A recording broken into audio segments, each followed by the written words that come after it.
Welcome to Freshwave.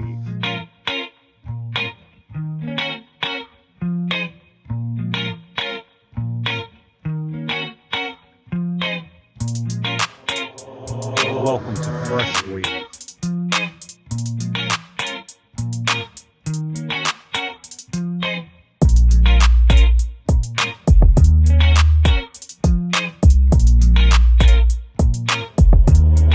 Welcome to Freshwave.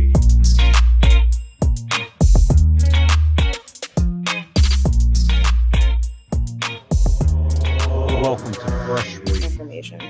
Oh, for Circulate sure. it. Yeah. And I think generally, when anyone go to develop products or ideas in the future moving forward, collaboration is going to be essential. There's a term out there that we call the sharing economy. We're most familiar with that term when we talk about Uber or Airbnb. It's the sharing economy.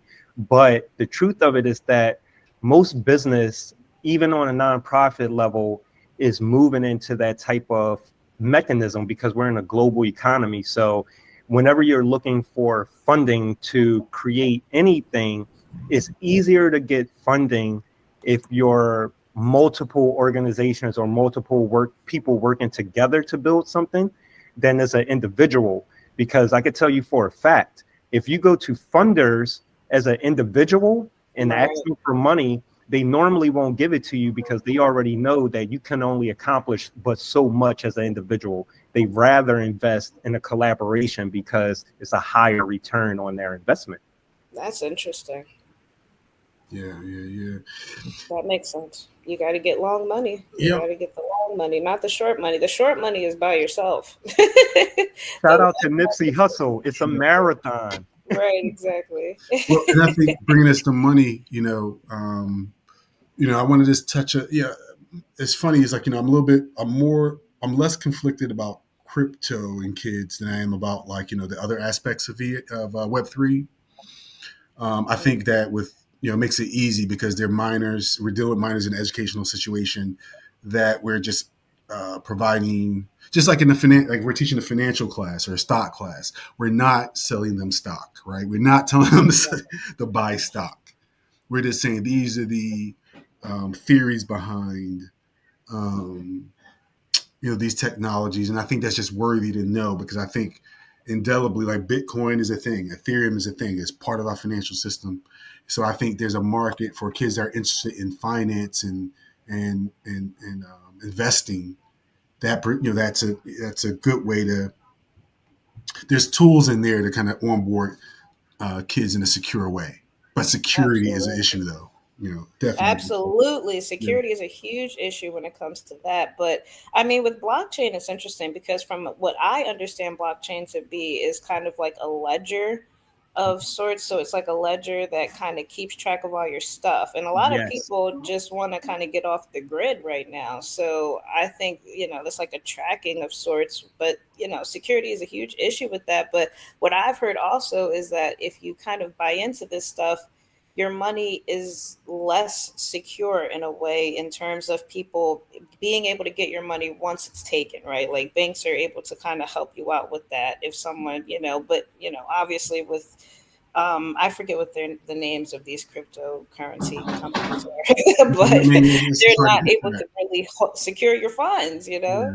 Right. And this is part of the education aspect. And I'm glad that you brought up those points, Ashley. So number one, we got to start making sure that we understand how we're using vocabulary, just like any other element of English. But blockchain is not synonymous with crypto. Right. Crypto is a function of the blockchain. The blockchain has other functions, which we call utilities, which are actually far more important and far more relevant than what crypto is.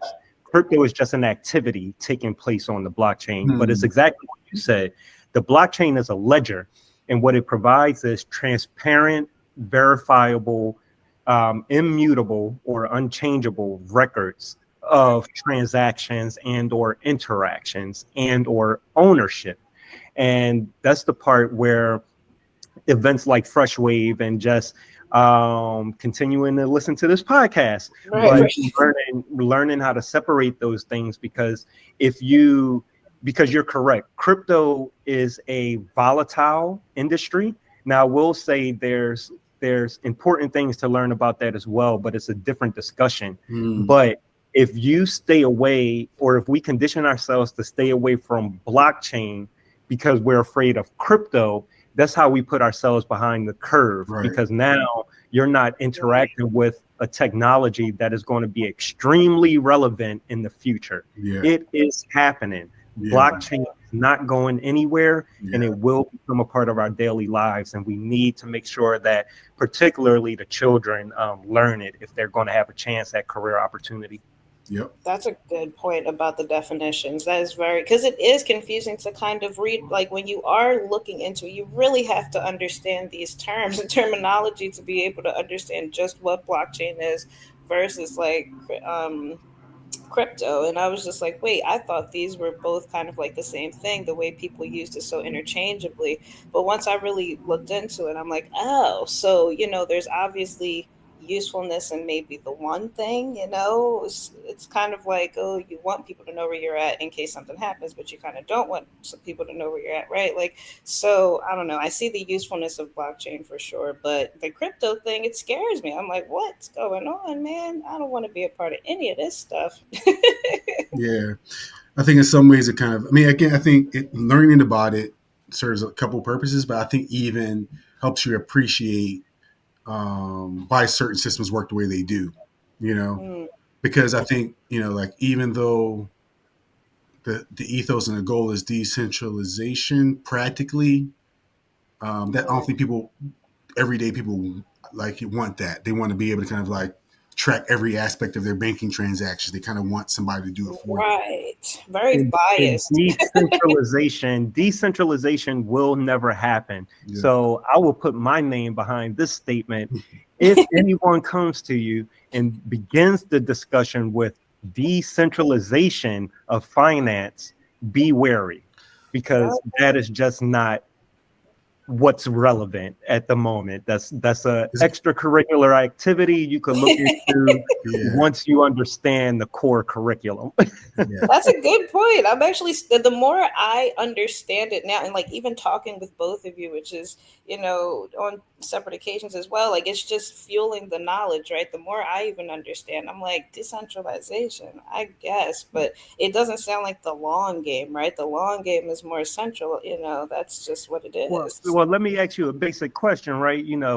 Decentralization is based around this idea of having a currency that exists outside of the global fiat currency system, right? But this currency is a digital currency that exists on the internet. Have you heard of a decentralized internet? No, no, it doesn't exist. It does not exist. I would have never even thought about it that way. That is a very interesting way to. Wow. I mean, the time before Google, before search engines, was a horrible and dark time. It was trying to find, how would you find anything, without, so it's, we kind of do count on innovators to create solutions to make these things less opaque, so I'm not a fan. I don't even understand what they're really talking about when they talk about decentralization. I think it's if they come to you and say, hey, I know an investment or saving strategy that's competitive to your regular banking system, that's a different discussion, but that requires a certain level of financial literacy. Right, exactly. And also understanding that the system that we're in, right? Like, I don't know. There's also, paying attention in history class. Like, sometimes that's what I think about now. Like, I never did that. I wish I did it more. And like, so a lot of things would have made more sense, because once you realize the resources that's available to you just in your everyday life and how, the world you're in kind of works, I don't know. I just think that's where a lot of the decentralization started to kind of click into place for me too. Word. So that's amazing, actually. That quick point, just the idea of, not understanding history. That's huge. Right. That is a huge thing. But imagine if you could have learned history through a video game. Right. Like you're all like it goes back to the point of course. Let's pay attention in history, kids. Yep. It repeats. Yep. So, Right. so we talked about, basically like the gaming aspect, the VR, AR, which that's basically what we're doing. The gaming technologies, we're introducing those to a wider audience outside of games with with the quote unquote metaverse. We talked about blockchain a little bit, and Yeah. we're gonna wrap up with the last topic. Just kind of touch on it. We talked about a little bit earlier, but we're just gonna wrap up with this because I think this is the hardest pill to swallow in an educational environment. AI. What can you see as any practical applications of AI in a classroom that you can get teachers on board with, where it's not just students using the AI to do their writing homework? Ooh, pick me first. Go ahead, you go. Yeah. Take the floor.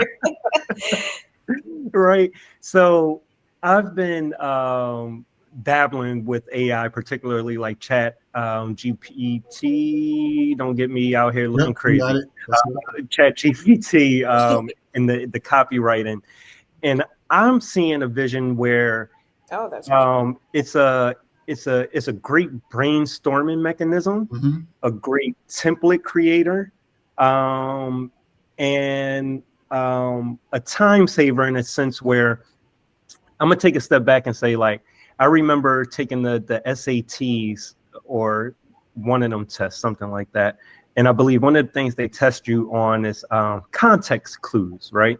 So it's the idea of being able to identify the definition, the meaning of a word you may not know by the context of the sentence that you're, speaking.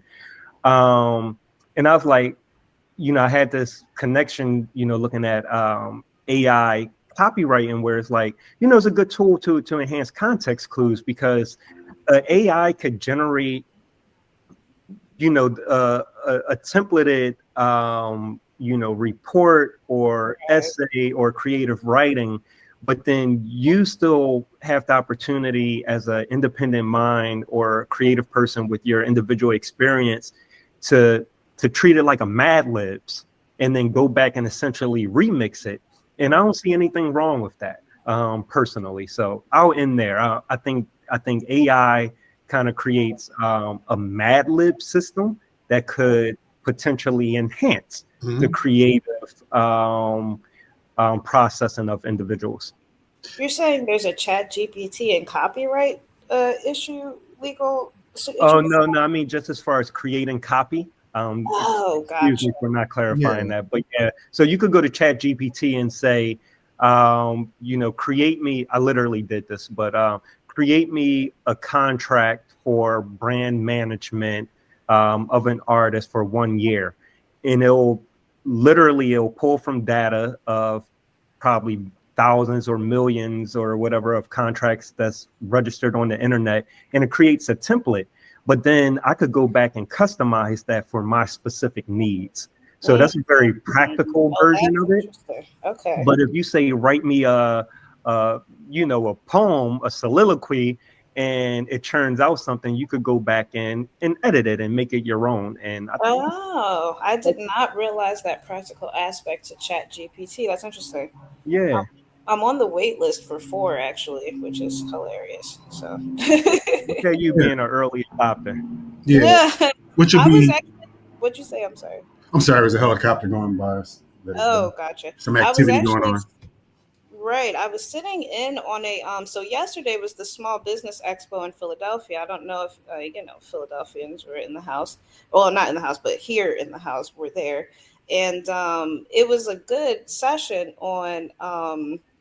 Well, it was what I thought would be a more progressive session about ChatGPT and how it can put you out of your business, or just AI in general, right? It was just AI and how AI, and they started talking about Otter and whatnot, and how that can put more white collar positions out of their jobs or whatever the case may be. And it was somewhat of a history lesson as well, too.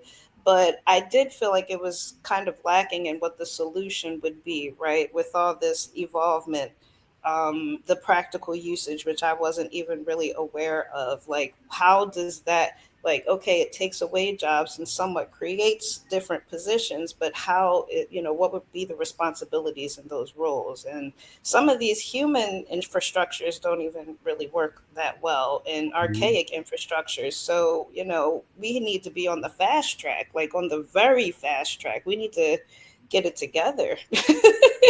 I'm glad you brought that up, Ashley. And I think, I want to tie it back to what I was originally saying, where let's take a moment and instead of saying AI, how is AI going to impact the workforce? What is AI? Right. AI is a tool, right? Exactly. And just like any other tool, right? If you, my industry is marketing. That's what I understand. So I'll use this as an example.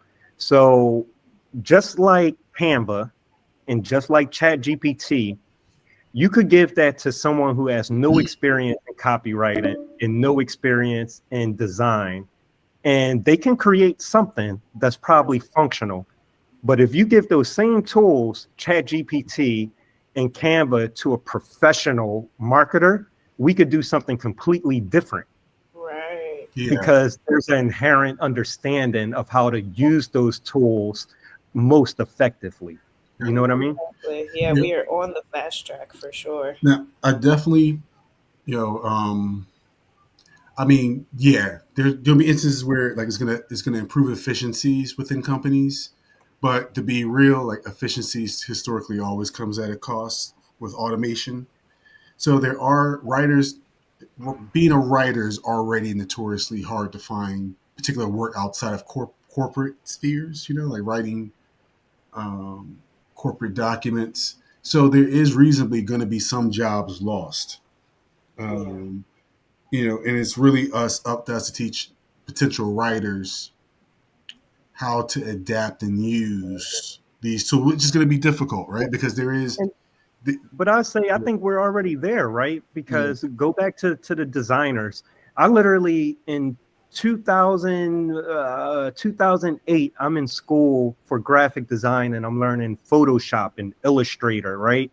And you fast forward 10 years later, I can't get a working job only being a graphic designer. I already had to expand my toolbox to say, okay, well, I need to learn how to do photography. I need to learn how to do videography, and I need to learn how to do a certain amount of audio engineering as well in order to still be able to be hireable as a skilled professional in this industry. Because if I only know how to create flyers, well, someone can now go to Canva and do that for themselves, so they don't need me.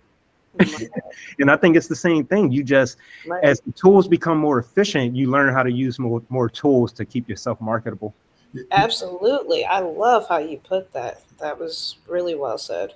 Thank you. There's a quote in Ghost in the Shell, to become a nerd, but the lieutenant, the main character, talked about how over specialization breeds in weakness.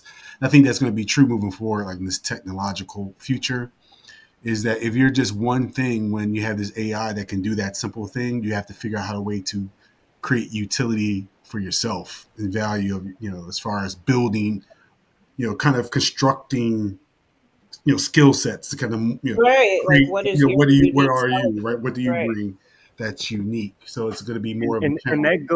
And that goes back again to the tool concept. So let's call a video game a hammer. Mm-hmm. If you're allowing your child to sit there and just bang a hammer aimlessly at a nail all day, well, good for you. But you could teach that kid to use that hammer and then learn how to use a screwdriver and learn how to use other things with something, So I think we just got to remember these are tools that we're talking about, and the tools will never be able to outperform the user.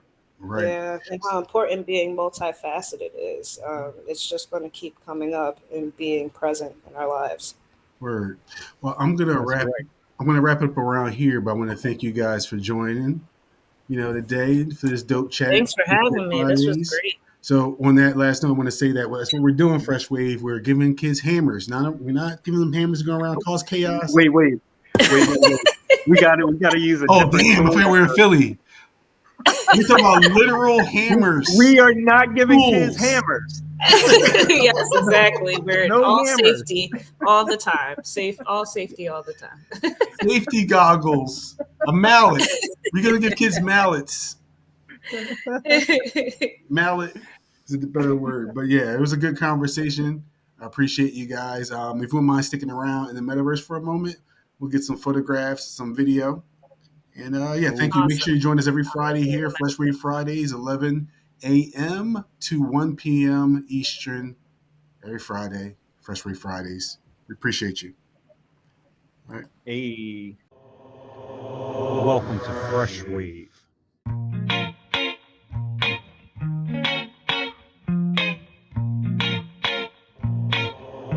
Welcome to Freshwave.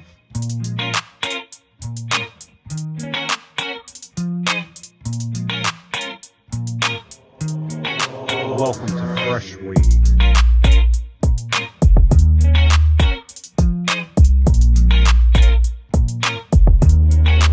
Welcome to Freshwave.